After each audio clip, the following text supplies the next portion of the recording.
Selamat datang di channel Alur Donghua. Sebelum menonton, silahkan subscribe, biar Mimin tambah semangat update-nya. Ketika api merah Float Dragon mendekatinya, Han Li tersenyum. Lengan bajunya bergetar dan cahaya merah terbang keluar sebelum menghilang tanpa jejak. Setelah itu, guntur terdengar dari belakangnya, diikuti dengan munculnya sepasang sayap putih keperakan di punggungnya. Dalam suar cahaya perak, Han Li menghilang tepat saat cakar merah naga banjir hendak menyerangnya. Sebelum dia bisa pulih dari serangan yang meleset, dia mendengar jeritan lembut namun tajam. Senyap kecepatannya, jarum merah tembus cahaya tiba di samping naga banjir dan hendak menembus kepalanya. Itu adalah jarum yang telah disempurnakan Han Li dari inti iblis yang mengkristal. Saat ini, satu-satunya yang melindungi naga banjir adalah api yang mengelilingi tubuhnya. Ketika naga banjir merah melihat jarum tiba di sisinya, dia merasa diliputi ketakutan. Diberi waktu untuk bereaksi, dia hanya bisa memutar kepalanya ke samping, tapi dia terlalu lambat. Mendesis. Dia menjerit kesakitan dan menutupi wajahnya dengan cakarnya saat darah mengalir bebas darinya. Jarum terbang telah meninggalkan lubang di wajahnya. Sementara jarumnya sangat tajam, itu tidak memiliki kekuatan untuk melukai naga banjir secara parah. Jadi dalam sekejap jarum menembus, dia secara mental memerintahkannya untuk segera membesar beberapa kali lipat, melipat gandakan kerusakan luka. Sebelum naga banjir bisa mengamuk, dia bisa mendengar gemuruh guntur di belakangnya, diikuti oleh kemunculan Han Li. Dia telah melambaikan tangannya dan melepaskan garis emas sepanjang 3 meter langsung ke arahnya. Suasana hati naga banjir merah tenggelam dan dia mengabaikan rasa sakit di wajahnya. Ekornya berkedip-kedip dengan cahaya dan tumbuh beberapa kali dengan keras menyapu Han Li, berharap untuk menghancurkannya terlebih dahulu. Han Li lalu mengerutkan kening. Seperti yang diharapkan dari binatang spiritual duniawi, dia sangat cepat bereaksi, tidak seperti kultivator manusia biasa yang tidak berdaya menghadapi penyergapan gerakan kilatnya. Dengan perintah mental, pedang emas bergeser arah untuk membelah ekor naga banjir. Itu telah menembus cahaya merah yang mengelilingi ekornya tanpa perlawanan. Naga banjir merasakan hatinya bergetar saat melihatnya, dan dia buru-buru mengumpulkan seluruh kekuatan spiritual ke dalam sisik ekornya, mengubahnya menjadi kristal merah yang bersinar. Bang! Cahaya keemasan dan merah terjalin dalam tampilan yang menyilaukan, memaksa Han Li menutup matanya. Hanya setelah menggunakan mata Bright Sight, dia bisa melihat sekilas apa yang sedang terjadi. Pedang emas yang terkondensasi dari beberapa pedang terbang, tidak cukup untuk memotong ekor naga banjir dengan rapi. Sebaliknya, itu hanya berhasil menembus sisik dan memotong sepertiga sebelum dihentikan dengan kuat oleh tulang. Han Li menyipitkan matanya dan memegang tangannya dengan gerakan mantra, memerintahkan pedang terbang itu untuk mundur. Namun, ekor naga banjir mengerahkan kekuatan yang sangat besar, dan dengan kuat menahan pedang di tempatnya. Mari kita lihat berapa lama kamu akan bertahan tanpa harta sihirmu. Naga banjir tertawa terbahak-bahak dan membuka mulutnya, memuntahkan mutiara seukuran kepalan tangan dalam kilatan cahaya merah. Inti iblisnya, Han Li menyipitkan matanya begitu dia melihatnya. Naga banjir tahu dia dalam posisi yang kurang menguntungkan dan menguatkan hatinya, menggunakan ini sebagai kesempatan untuk menjebak harta sihir dan melancarkan serangan balik. Ekspresi Han Li berkerut tak percaya dan dia berteriak keras, mengaburkan dan membelah menjadi 3 salinan persis dirinya, membuat naga banjir bingung. Sebelum dia bisa mengenali Han Li yang mana yang asli, ketiga salinan itu melemparkan lengan baju mereka dengan mencibir, masing-masing melepaskan pedang emas sepanjang 1 meter. Dalam ketakutan yang luar biasa, dia hanya bisa dengan tergesa-gesa menyebarkan inti iblisnya di tengah serangan dan mengacungkan cakarnya yang bersinar untuk menemui 2 orang lainnya di kedua sisi. Meskipun dia sudah melihat ketajaman pedang terbang Han Li, dia tidak memiliki cara untuk mengenali mana dari ketiga serangan itu yang nyata. Jika inti iblisnya dapat memblokir serangan yang sebenarnya, nyawanya akan terjamin. Tetapi jika dia meleset, dia dapat memblokirnya untuk sementara dengan cakarnya, karena itu bahkan lebih keras dari ekornya, dan menggunakan inti iblisnya untuk menghancurkannya. Saat pikiran-pikiran ini muncul di benaknya, dampak yang memekakkan telinga terdengar. Inti iblis telah berbenturan dengan pedang emas dalam kilatan cahaya merah dan terdorong 10 meter ke belakang. Jadi itu pedang tengah, pikir si naga banjir dengan gembira. Namun, dua garis pedang lainnya dengan cemerlang melintas di sampingnya dan dia merasakan rasa sakit yang tak tertahankan menimpa cakarnya saat mereka dengan bersih memotong dan melanjutkan ke tubuhnya. Naga banjir mengeluarkan teriakan keras dan tubuhnya menyala dengan cahaya saat dia berusaha menghindar. Namun, api ungu dengan cepat melonjak dari bawahnya dalam bentuk teratai, menyelimutinya dalam lapisan es. Pada saat penundaan itu, kedua garis pedang emas terbakar dengan cahaya cemerlang sebelum berputar di sekitar kepala naga banjir. Swoosh, kepala naga banjir jatuh dari tubuhnya, sisik padat di lehernya tidak memberikan perlawanan sedikit pun. Dengan ini, dua klon lainnya menghilang dalam kedipan cahaya biru. Sebelum serangan terakhir, Han Li telah membentuk gerakan mantra di dalam lengan bajunya, menyalurkan sebagian besar kekuatan spiritual tubuhnya ke dalam dua pedang terbang. Kekuatan menakutkan dari esensi aurik yang diresapi telah ditampilkan sepenuhnya, dan pedang dibawa ke depan dengan kekuatan penuh. Saat kepala naga banjir jatuh, Han Li sekali lagi menunjuk kedua pedang. Dengan gemuruh guntur, dua sambaran petir melesat keluar dari pedang, melapisi mayat naga banjir dalam jaring. Cahaya merah tiba-tiba muncul dari tunggul lehernya, memperlihatkan miniatur naga banjir yang terbang dengan panik, tetapi tertangkap oleh jaring petir. Saat ia berpikir untuk mengubah arah pelariannya, jaring itu dengan cepat menutup dan menangkapnya. Jiwa si naga banjir dilanda teror dan memuntahkan untaian api merah di jaring dengan sekuat tenaga untuk membebaskan diri. Han Li dengan dingin mendengus saat melihat ini. Jaring segera menyusut ke area seluas 3 meter. Berbeda dengan Naschen Souls, dia tidak berencana menghancurkan jiwa. Dia memanggil botol giok kecil ke tangannya dan memberi isyarat ke jaring petir. Untaian yang tak terhitung jumlahnya mulai terurai ke tengah jaring, dan meskipun sudah berusaha, jiwa naga banjir tidak bisa lari. Bola emas seukuran kepalan tangan melilitnya, benar-benar menahannya.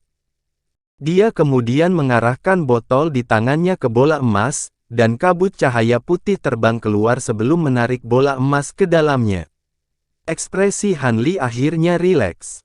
Meskipun aku hanya memiliki beberapa keterampilan dalam teknik penampakan roh, tampaknya cukup efektif dalam pertarungan. Tidak heran gunung kabut emas membawanya sebagai teknik warisan mereka, gumam Han Li. Dia mengulurkan tangan ke mayat naga banjir yang masih berkobar, dan mengingat pedang emas yang tertancap di ekornya. Setelah itu, dia menyimpan kepala dan sisanya di dalam kantong penyimpanan yang dia siapkan secara khusus. Sedangkan untuk inti iblis tingkat 8, Han Li telah menyimpannya di dalam kotak batu giok, sebelum mengalihkan perhatiannya ke lautan api dan awan iblis yang mengelilinginya. Tanpa kekuatan sihir naga banjir untuk menopangnya, ia perlahan-lahan menghilang. Dia memanfaatkan kesempatan ini untuk melihat bagaimana pertempuran lain berlangsung dan dia mengerutkan kening. Kultivator formasi inti melakukannya dengan cukup baik karena mereka memiliki keunggulan jumlah melawan naga banjir kelas 7. Namun, pemimpin tahap Naschen Soul mereka berada pada posisi yang sangat tidak menguntungkan, dan tampaknya berada di ambang kekalahan. Kilatan es melintas dari matanya dan dia bergumam, binatang iblis kelas 8 jarang ditemui. Saya mungkin juga mengambil yang kedua. Tubuh Han Li mulai bersinar dengan cahaya biru, berniat mengganggu pertempuran. Monarch Soul Divergence buru-buru mengirimkan transmisi suara, anak muda Han, jangan terbawa oleh keserakahan. Saya sudah merasakan orang lain dalam perjalanan mereka. Jika Anda menunda, Anda tidak akan dapat melarikan diri. Sekte Laut Selatan telah menghabiskan banyak sumber daya untuk membunuh naga banjir ini.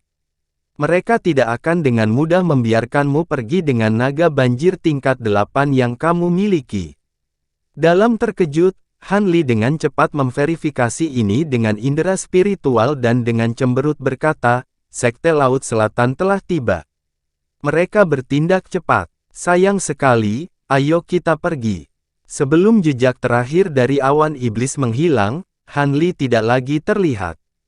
Ketika naga banjir kelas 8 biru merasakan jatuhnya naga banjir api merah, ia telah melemparkan dirinya ke dalam pertempuran dengan sembrono, menempatkan pemimpin regu yang sudah tertekan ke dalam krisis langsung. Pria besar itu mengutuk dalam hati dan hendak melarikan diri. Tapi kemudian, dua kilatan cahaya menyala dari cakrawala, diikuti oleh dua regu kultivator, terbang ke arah mereka dengan kecepatan maksimal. Ketika naga banjir biru melihat ini, ia tahu bahwa keadaan telah berubah menjadi lebih buruk dan segera menekan amarah di dalam hatinya. Itu menjerit keras sebelum menggali ke laut di bawah. Ketika naga banjir lainnya mendengar ini, mereka juga berusaha melarikan diri. Namun, para kultivator tidak akan membiarkan mereka melarikan diri dengan mudah, dan mereka semakin terjerat, mencegah mereka mundur. Untuk sementara waktu, pertempuran menjadi lebih sengit dan ganas. Han Li tidak tertarik dengan apa yang terjadi dan terbang jauh ke laut. Dia ingin menemukan pulau roh tak berpenghuni sehingga dia bisa mulai menyempurnakan boneka Monarch Soul Divergence. Han Li sudah membeli peta laut sebelumnya. Dia mengikuti jalan yang jarang dilalui oleh para kultivator dan menemukan pulau kecil tak berpenghuni sebulan kemudian. Pulau itu hanya berukuran 20 km persegi dan memiliki pembuluh darah kecil saja yang membentang sepanjang 4 km. Jika Venaroh lebih dekat ke daratan, itu pasti akan ditempati oleh klan kecil, tetapi tidak ada klan kecil yang berani pindah ke laut tempat binatang iblis berkeliaran dengan lokasi nadi saat ini. Sedangkan untuk kultivator tingkat tinggi dari klan yang lebih besar, mereka akan menganggap urat roh kurang menarik. Selain itu, pulau itu jauh dengan jalur laut manapun dan jauh dari kontak manusia. Han Li menemukan pulau itu cukup memuaskan dan segera terbang ke gunung kecil di tengahnya, melepaskan pedang terbangnya untuk memotong permukaan datar sebelum memanggil Hidden Fortune Mansion di atasnya. Hanya dalam beberapa saat, itu berkembang menjadi tempat tinggal immortal kecil yang sangat indah. Demi hati-hati, Han Li menempatkan formasi penyembunyian tidak hanya di sekitar kediaman, tetapi dia juga menempatkan satu di sekitar gunung kecil, memanggil kabut putih yang mengelilinginya sejauh 5 km.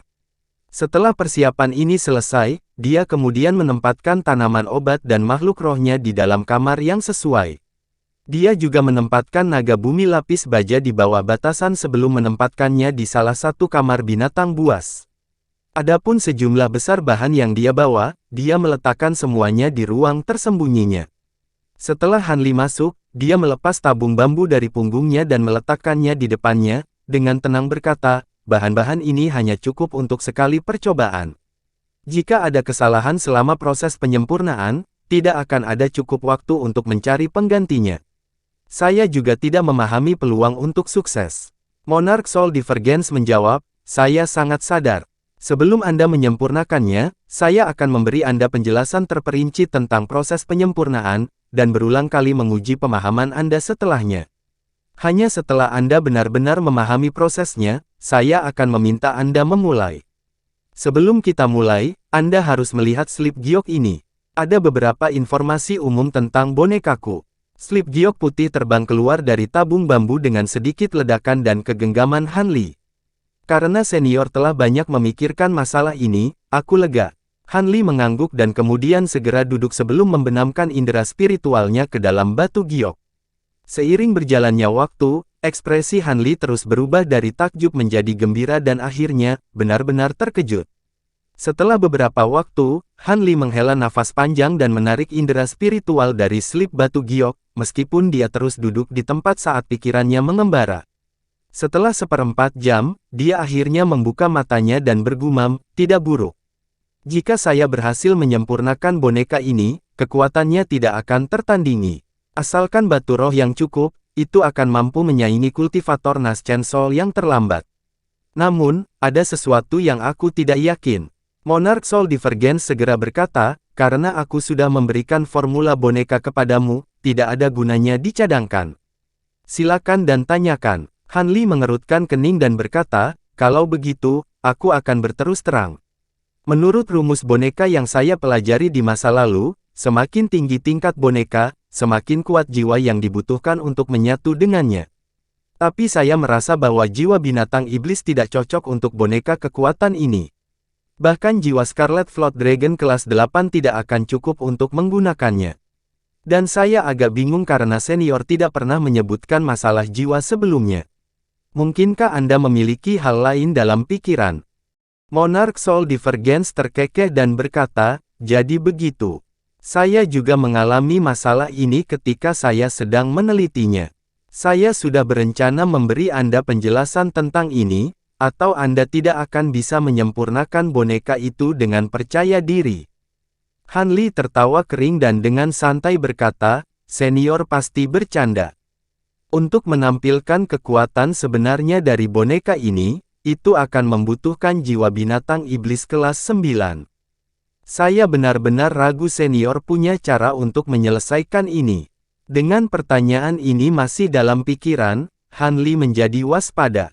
Dia tidak akan meninggalkan sikapnya yang selalu berhati-hati karena hubungannya dengan Monarch Soul Divergence sebagai murid dan teman. Dengan suara yang dalam, Monarch Soul Divergence dengan acuh tak acuh berkata, tidak perlu ada jiwa binatang iblis. Ketika saatnya tiba, gunakan saja jiwaku untuk menyempurnakan boneka itu. Gunakan jiwa senior. Han Li berbicara dengan nada sangat terkejut. Monarch Soul Divergence dengan acuh tak acuh berkata, apa? Apa menurutmu jiwaku lebih rendah dari binatang iblis kelas 9? Tentu saja tidak, Han Li ragu-ragu berkata, senior awalnya memiliki kultivasi tahap jiwa baru lahir dan mengolah teknik pengembangan hebat juga. Indera spiritual Anda bahkan akan menyaingi kultivator transformasi dewa. Tapi, apakah Anda tidak punya niat untuk bereinkarnasi? Begitu jiwamu menyatu dengan boneka itu, kamu akan kehilangan kesadaranmu. Monarch Soul Divergence terkekeh dan dengan berani menjawab, tentu saja saya berencana untuk bereinkarnasi, tetapi tidak ada jaminan saya akan menginjakkan kaki di jalur kultivasi lagi. Apa maksudmu? Jika saya tidak mengerti, senior berencana untuk menggabungkan jiwanya dengan boneka itu tetapi tidak mau kehilangan kesempatan untuk bereinkarnasi. Mungkinkah senior itu memiliki teknik yang bisa melakukan ini? Monarch Soul Divergence menjelaskan, anak muda Han, itu benar sekali. Karena saya menggunakan teknik keterikatan jiwa pada boneka, saya terjebak selama ribuan tahun, dan tidak banyak yang bisa dilakukan selain meneliti metode yang dapat menggunakan kekuatan jiwa untuk mengendalikan boneka daripada kekuatan sihir. Penelitian itu telah gagal, tetapi saya telah menemukan sebuah teknik untuk membagi jiwa seseorang dalam prosesnya. Teknik pembagian jiwa ini sangat berbeda dengan teknik pemisahan jiwa biasa. Ini adalah pembagian sejati dari jiwa seseorang. Ketika saatnya tiba, saya akan membagi jiwa saya menjadi dua. Salah satu bagiannya akan membawa sebagian besar kekuatan jiwaku dan akan menyatu dengan boneka itu. Separuh lainnya akan membawa ingatan dan emosi saya, memungkinkan saya memasuki siklus reinkarnasi setelah itu bubar. Ketika Han Li mendengar ini, dia dengan heran berkata, tapi apakah metode itu sesuai? Membagi jiwa seseorang tidak mudah. Jangan khawatir, Monarch Soul Divergence meyakinkan, aku hanya akan membagi kekuatan jiwaku. Itu tidak akan menghalangi siklus reinkarnasi. Kekuatan jiwaku akan menghilang terlepas dari apakah aku mati begitu saja karena usia. Jadi seperti itu, kalau begitu aku lega. Setelah beberapa pemikiran, Han Li tidak memiliki pertanyaan lebih lanjut dan mengangguk meyakinkan. Bagus. Sekarang tidak ada masalah, saya akan mulai menjelaskan berbagai proses penyempurnaan dari setiap bagian, dan area yang harus Anda perhatikan secara khusus. Pertama-tama saya akan menjelaskan tubuh boneka itu. Ini terdiri dari selusin bagian inti dan bahan yang dibutuhkan adalah. Dengan semangat yang bangkit, Han Li benar-benar fokus pada penjelasannya. Seiring waktu berlalu dengan lambat, dia jarang muncul dari ruang tersembunyi dan akan mengendalikan boneka kera besarnya untuk menangani urusan di mansion seperti merawat tanaman obat dan binatang roh. Selusin kelabang Frost bersayap 6 tidak hanya diberi makan lebih banyak rumput rock pelangi, tetapi dalam sekejap wawasan, Han Li memutuskan untuk memberi mereka makan pil jiwa salju. Lagi pula, pil itu memiliki efek yang besar pada api puncak ungu miliknya dan seharusnya juga memiliki efek pada ki beku kelabang. Han Li menemukan bahwa sementara dia membutuhkan 4 bulan untuk memperbaiki satu pil jiwa salju, kelabang hanya membutuhkan 1. Selain itu, ada peningkatan yang jelas dalam kekuatan ki glasial mereka, yang sangat menyenangkan Han Li. Meninggalkan pil jiwa salju untuk digunakan sendiri, dia menyuruh boneka keranya memberi makan sisanya ke kelabang. Adapun kumbang pemakan emas, dia terus memberi mereka rumput rock pelangi. Meskipun mereka tidak menunjukkan sedikit pun perubahan selama ini, Han Li hanya bisa bersabar dan menunggu. Suatu hari, dia baru saja selesai menyempurnakan salah satu bagian boneka dan telah mengatur bermacam-macam bahan di depannya sesuai arahan Monarch Soul Divergence. Wajahnya memasang ekspresi aneh. Kamu bilang barang-barang ini akan masuk ke boneka? Han Li bertanya dengan cemberut. Monarch Soul Divergence dengan tenang berkata, benar. Saya baru saja berpikir untuk menggunakannya. Mereka pasti akan meningkatkan kekuatan boneka itu secara keseluruhan. Han Li mengangkat tangannya dan menunjuk kedua materi. Dengan sedikit kebingungan, dia bertanya, di masa lalu, Anda memang menyebutkan bahwa Anda dapat menyempurnakan berlian esensi iblis menjadi senjata, tetapi saya tidak mengerti mengapa Anda menggunakan dua bahan lainnya ini. Bahkan aku belum mengerti bagaimana mereka bisa digunakan. Item yang dia tunjuk adalah rantai perak yang telah digunakan untuk menahan Demon Cadaver dan pecahan tablet batu yang dia temukan di jurang ki jahat. Seperti yang kamu katakan, aku telah memikirkan cara untuk menggunakan berlian esensi iblis ketika kamu menemukannya. Meskipun saya telah mengatakan bahwa ini adalah satu-satunya bahan yang digunakan untuk menyempurnakan pisau naga iblis, itu akan sangat kuat jika digunakan untuk menyempurnakan harta karun Dao Iblis. Saya sekarang memikirkan harta karun yang bisa disempurnakan, dan cocok untuk bertindak sebagai jurus membunuh boneka itu. Ketika Anda menyebutkan bahwa rantai ini dapat memblokir serangan pedang terbang yang diresapi dengan Auric Essence, hati saya tergerak. Meskipun saya tidak tahu dari apa mereka disempurnakan, mereka diresapi dengan sedikit tile Star Silver. Itu bisa digunakan sebagai perisai pelindung untuk boneka. Adapun pecahan batu, saya baru menyadari itu beberapa hari yang lalu. Setelah mengatakan ini dengan nada berat, Monarch Soul Divergence berhenti.